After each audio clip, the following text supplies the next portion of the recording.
Welcome to Beauty Business Matters. I'm Susan Routledge, your host, and today I feel very privileged to have Susanne Webb with us. Susanne is from the Skin Blemish Removal Clinic, and I've known Susanne for many years through Beauty Directors Club, and I'm always pushing her out of her comfort zone. So this is so much out of your comfort zone, isn't it, Susanne? It absolutely, definitely is. And it's a big surprise. I'm here. So thank you so much for because what have we done so far? I've had you writing books. Yep. Climbing mountains. Yes, two. One in the dark. One in the dark. With head torches. And entering awards as well. Yes. Yes. So the thing that is fabulous about Susanne as well, on top of everything else, is that you have built your business with zero social media, and people travel for miles to come to you, yet you have zero social media. And I just absolutely love that. And I think for anyone listening who doesn't enjoy social media, you've just totally blanked that out of your marketing, haven't you? Absolutely. I don't do any social media whatsoever, and I never have. So the only way that I actually advertise my business is through a little magazine. So I promote my business once a month, 2 little adverts in a magazine. I do change the adverts regularly. Every month I change them. So they're very exciting to watch and to read, I hope. But yeah, that's the only thing, because I just have not got the time. I'm so busy, with family and life and, many, many hours of working. I have not got the extra time to actually do all the other stuff or the knowledge. But has it always been like that? Or there's so many different things I want to talk to you about, Susanne, but let's talk about going back to where your career first started. I think that's probably a great place to start. So how many years, many years ago, you decided to train in as a beauty therapist? Yeah, I think I finished training when I was about 19. Yeah. Worked up in London, did all sorts of things, made mistakes, learnt a lot. But I started my first business when I was 23. Wow. So that's 30 plus years. And of course, during those times, there was definitely no social media. Yeah. The only time when I actually did do a little bit of social media has to be during lockdown, when I was forced to kind of do extra stuff that I would never, ever normally have done. My husband definitely thinks I live in a little bubble. And I think he's quite right. I know. I don't see how people do have all that extra time to do everything and keep sane. So, but I do nothing. So the business you started when you were 23, what did that look like? So at that time I rented above a hairdressing salon. With I think I started with £2,000, nothing, no knowledge of much. I mean, I had obviously my education and I had my training in other salons, and I also was manageress of a couple of salons, and I also did sales, so I was a rep for a little while. I also packed a lot into my time. I also did telesales, which of course is a great forerunner to retail. Absolutely, it is. And if you can do telesales, well, you can do just about everything and anything. Yeah. So I did all of that, but when I started at 23 with next to nothing, all secondhand furniture, secondhand everything, I didn't think twice about doing it. I just thought, I want to do it, and off I went. Yeah. And it's just grown and grown and grown since then. So did you grow that to have a team, or have you always just... I've had a small team. In and Out had a small team. Yeah. But when I had my son, who's 24, nearly 25, I got rid of everything, and I just, I've been on my own, absolutely, totally on my own ever since. Yeah. And would never, ever, never go back. I mean, it's the freedom, isn't it, of just not having to think about other things, just having to concentrate on what you do. Absolutely. absolutely. So obviously we spoke a little bit about that you did some social media during the pandemic and things. Yep.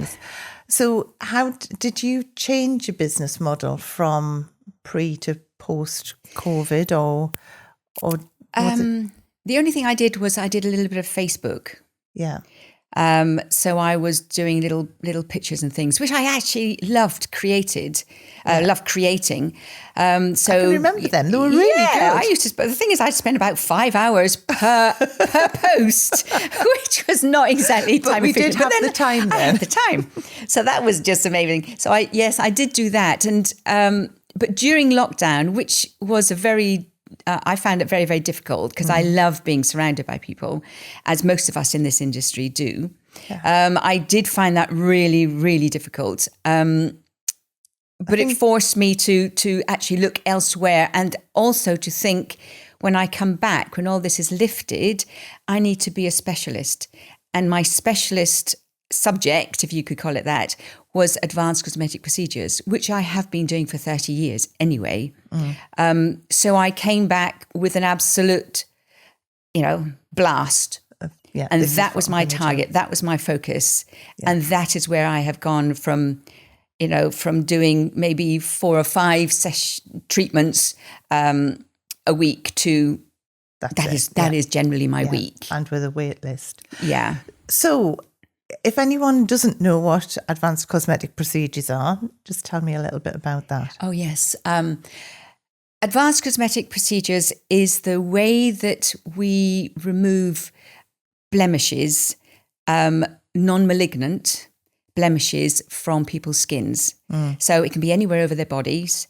Predominantly it's on their face, their neck, their chest. Yeah. So they can be warts, skin tags, warts of all sorts of shapes and sizes, some very, very, very large, warts, skin tags, cysts, moles, of course, with doctors' authorization. And all of those blemishes that now doctors do not have the time to do. Whereas before, people used to go into the surgeries to have these things removed. They don't anymore. And that's what I do just about all day long. Yeah. And I'm passionate and I absolutely love it. But I think as well, you don't realise what an impact it has on someone's life to have something like that removed, because they sometimes can be devastating, the effect of something on your skin that to you is an embarrassment, and you always know yourself, don't you? If you've got something, when you look in the mirror, that's the first thing you look at, and you think that somebody else is looking straight at that as well, even though they're not. Yeah. But yeah, so. Absolutely, without a doubt. If you can say that I change people's lives, it's not really me, it's the technique. Yeah. Absolutely, 100%. Yeah. Very, very often changes people's lives. Yeah. And it's amazing to be part of that. Truly amazing to be part of that. So obviously you're using advanced electrolysis techniques to do that. So did you used to do hair removal as well with electrolysis, or and what made you decide to move away from that and just do what you do now? I still do electrolysis. Right. Okay. I still do that quite a bit. But it's not your passion. It's not my passion. Again, that's life changing as well, isn't it? It is. Absolutely. And electrolysis is such a precision technique, and I think it's slightly overlooked, to be honest. Yeah. It is really such a precision. Well, it's 150 years since electrolysis was founded. Yes. And it's still classed as the only permanent way to remove hair, isn't it? Absolutely. It's like laser and things, it's still, whether or not, I think laser is still classed as still too new, but after 150 years, I think we've proved the point that electrolysis in my day, all those years ago, you couldn't do ACP, advanced cosmetic procedures, until you'd completed. Same when I trained. Yeah, I can't remember how many years. Was it 3 years or 5 Something years? Like that. Something like that of electrolysis. But my goal was always to move into the medical side. I also did for 27 years sclerotherapy. So, I'm very much into that way. But I believe that electrolysis was the foundation to all of my next steps, because without electrolysis, you haven't got the finesse and dexterity of your fingers and your hands and your probe. And that is monumental. And, I believe without one, you can't do the other. But this is as well where, because you've got a very artistic flair, haven't you? Yeah. I mean, a fantastic. You remember that? A fantastic artistic flair. Have you found that has an impact on what you're doing? Is it, because I should imagine, obviously, I'm not very good at art, but your attention to detail on the artwork that you do is phenomenal. Yeah. That must transcend into your other work. It. Do you know what? It very much does. I had the choice of going to art college in Glasgow or doing beauty therapy, and I luckily chose beauty therapy. But I've always been very, very interested and very hands-on with my artwork, and it's always been portraiture, predominantly portraiture. And of course, to get a likeness, you have to be very, very. You need to notice detail very, very much and be able to translate detail very much. So I 100% believe totally believe that that has given me a great strength to do the work that I do and to the levels that I do it. Yeah. Because as well, I mean, just touching on the fact that about your marketing, I mean, it when you look at someone who is marketing day in, day out on socials and things, and compared to you with your little magazine, local magazine, it's just amazing how that has, I mean, I think maybe it's one of the things, because in some ways you're the like a best kept secret kind of thing, because someone can't find you anywhere else apart from in that book or recommendation. But I mean, it's worked phenomenally in your favour, hasn't it? And like and now you've got like a wait list for the work that you do. So how do you keep a record of like how someone does find you? So it's very long-winded, and when people do eventually come to me, it's because they really, really do want work done with me. They feel that I must be, I hope, the very best. So people see my advert. There's my phone number on the advert. They then have to contact me, and they contact me by either email or text or WhatsApp, and then I actually return their call. So then we have a long chat on the phone. And I know this is extremely old-fashioned, but we have a long chat on the phone, and then I book in their first consultation appointment. Then they come in to see me, and of course I find out whether it's been a recommendation or actually it's been through my little magazine as to how they've actually come to find me, really. But it is such a personal service, though, isn't Very much it? so. You know, and this is the thing. Yeah. It's not, and for someone to actually contact you, it's a big process for them to it's a big thing, isn't it? It's not just a flippant I'll just book in for a facial. No, it's a totally different kind of thing that that, as I say, there's possibly the embarrassment that they've got it, or that they've had it for a long time and thought that they couldn't have anything done. You know, sometimes someone's been to a GP who hasn't known what to do as well. So there's like all sorts of different things. So by the time they get to me, it's to have that conversation prior. I mean, that must just be such a revelation for them, really, isn't it? Oh, it is. It's lovely. That actual initial telephone conversation is great for me as well, because I can understand what it is that their needs are, what they want. I can understand their personality before they arrive. So I'm ready to accept them in and to open my doors to them. And I think it's a very for me anyway, a very necessary step. And I love the way it happens, the way it all works. But this is what I love about you, because it's you say you're old fashioned. I don't think it's that. I think it's like you very cleverly thought out exactly what your clients need, and and it's not just another procedure to you. It's like it's something that it's something that is you're passionate about, and they are responding to that as well by the miles and miles that they're traveling to you. But the other thing that I love as well is, see, there's so many different facets to you. You've got your art, you've got this, but then on top of that as well, you give back so much as well, because, I love the fact that like you go and spend time with at schools and give back and really, really sort of champion our industry as well. Yes, that I think is, I've got a school career day to do at some point in December and another one in January. I think it's really essential once we've coming towards the middle end of our careers that we should be passing on all the exciting things about our career. Yeah. And the beauty industry is so wide. It's not just a small little niche. There are so many offshoots. Yeah.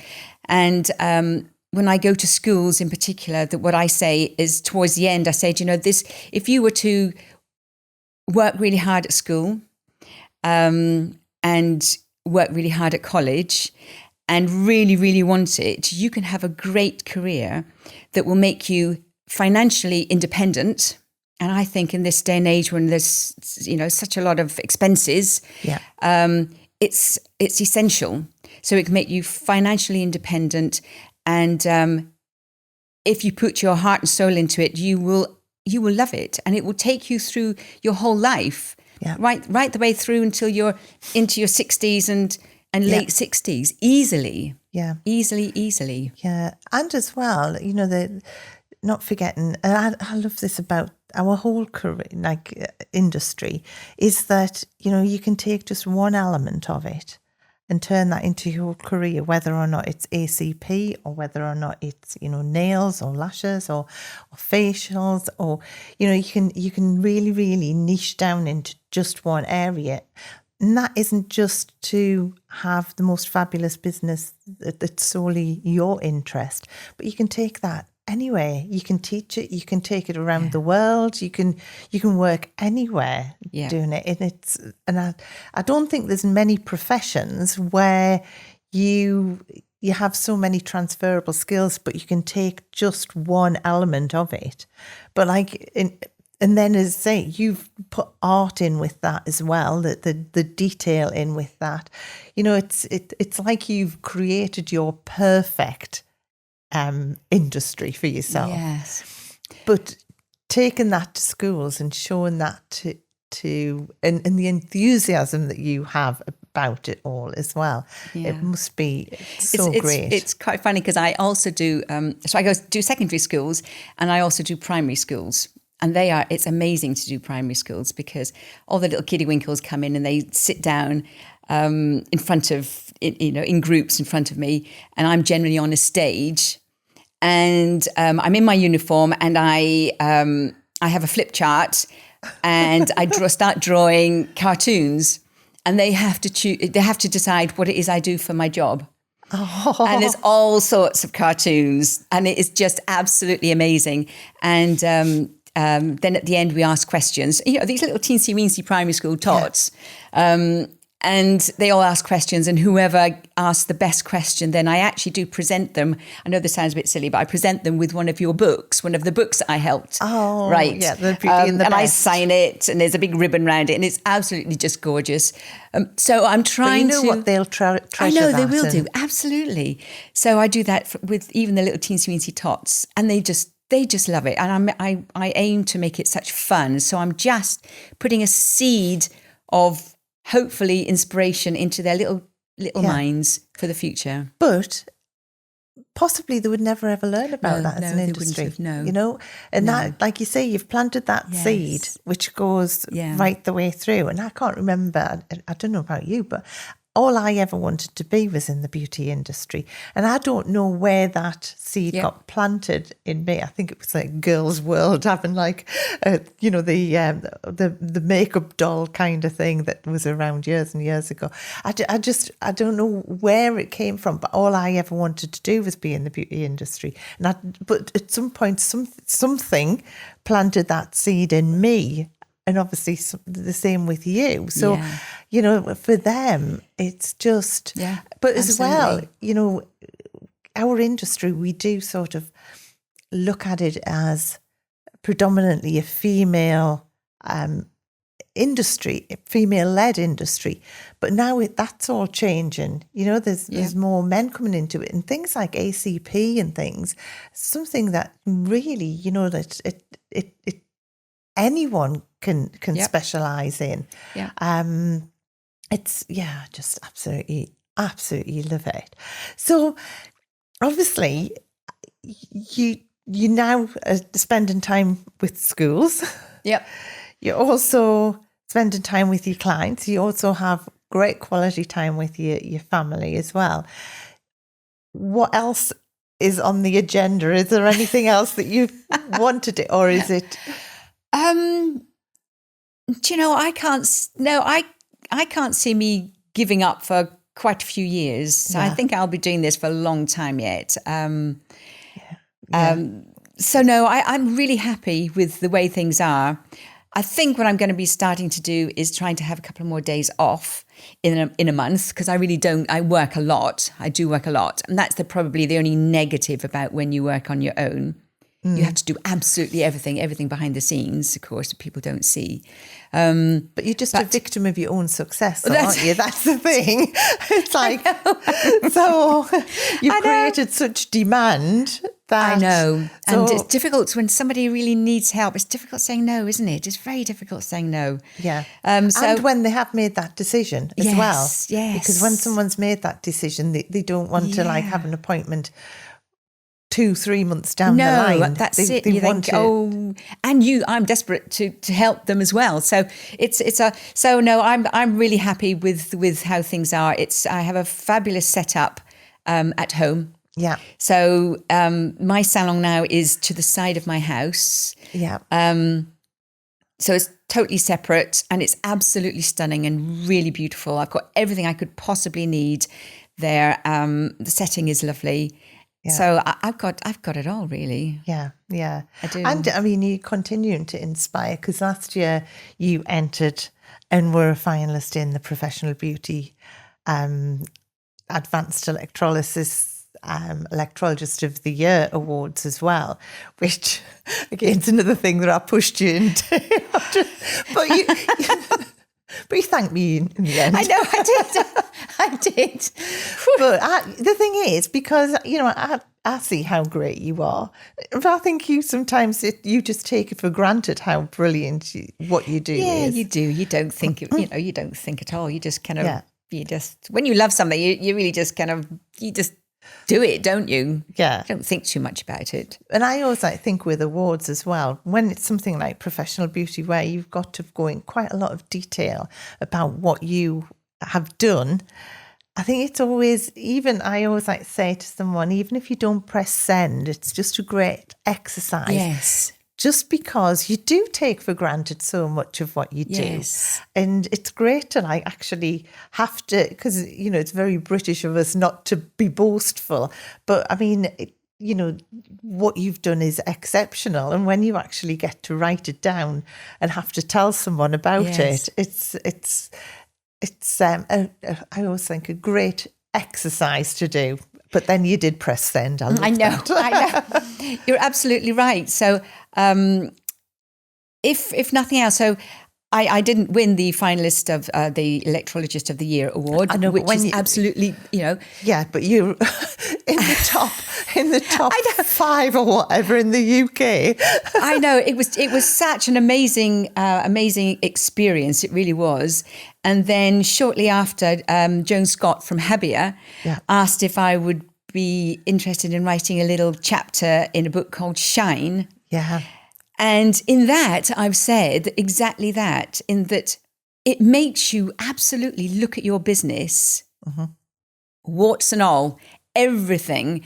And it makes you look at yourself as well, because you're the only person who really knows what's going on. Yeah. And, you know, really and truly, that is what really was the most important thing that came out of entering the event. And of course, then writing it down in that little book called Shine. That little best-selling book. Oh, sorry. Yeah, it's best-selling. Sorry, Joan. I know, the thing is, so that's twice best-selling author we've got on your CV. I know. Yeah. If only I did social media. So you just have to make two of you by then. I know. It's just so funny, really. So, obviously, all the experience that you've got and everything that you've done, I always like to ask for a couple of golden nuggets of what is the things that you would, either if someone's just starting now or just life experience, if I could ask you for two things, what are the two things that you would say are your golden nuggets to take forward? Well, I've been thinking long and hard about golden nuggets, and I think part of this podcast, this is a really, really, really important part of it. So what I'm going to do, if you don't mind, I'm going to just check my notes to make sure that I don't miss anything, because oops. See, this is what I love about you. It's the detail. You just you're such kept me up all night.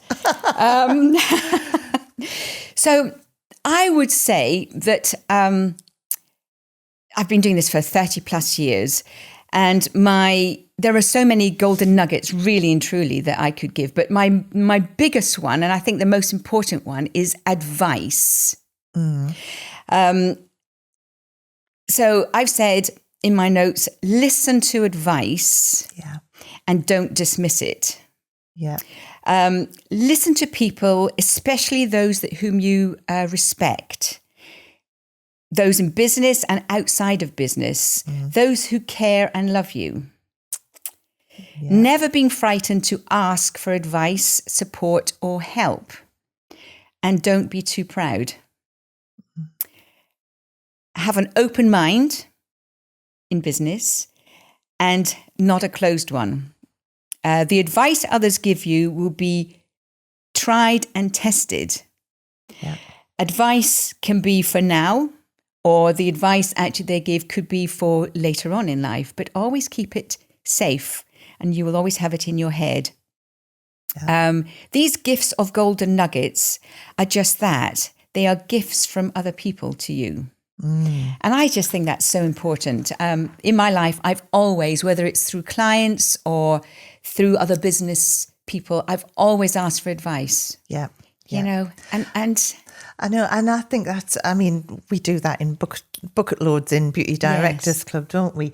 But I think it is, you know, I think you think, oh, I've got years of experience, I should know it all by now. And no, business changes all the time. And I know what I love about Beauty Directors Club is that, like, there's always someone who's like done something and they'll either like be like, that worked or it didn't work. Yeah. And you're like, oh yeah, I can take that forwards kind of thing. That's absolutely brilliant what you've written there. Yeah, that is, I mean, so advice. good. And then the last little one is have faith. I so believe in that. You know, believe in yourself and also believe in your dreams. Have faith. Even when the going gets tough, even when you're struggling, if you know that you are the best and you believe that you are the best, then you will push through all quiet times, all dipping sort of times, and you will come out stronger.